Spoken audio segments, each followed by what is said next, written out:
রাতে ঘুমাতে গেলেই কি পা দুটো চটফট করে? মনে হয় পায়ে অনেক এনার্জি জমে গেছে, বা একটু হেঁটে না আসলে শান্তি লাগছে না। এই সমস্যাকে বলা হয় রেস্টলেস লেগ সিনড্রোম। অনেকে মনে করেন এটা পায়ের সমস্যা, কিন্তু আসলে এর মূল কারণ লুকিয়ে আছে আমাদের মস্তিষ্কে।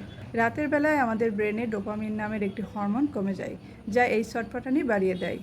আর এর পিছনে প্রধানত দায়ী শরীরের ম্যাগনেসিয়াম, ভিটামিন বি 1 এবং কপারের মতো জরুরি পুষ্টির ঘাটতি।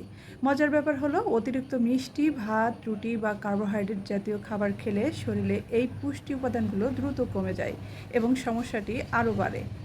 এই কষ্ট থেকে মাত্র 3 দিনে মুক্তি পেতে প্রথমে আপনাকে চিনি এবং সব ধরনের কার্বোহাইড্রেট খাওয়া একদম বন্ধ করতে হবে। সেই সাথে শুরু করতে পারেন ইন্টারমিডিয়েট ফাস্টিং বা নির্দিষ্ট সময় পরপর খাওয়ার অভ্যাস।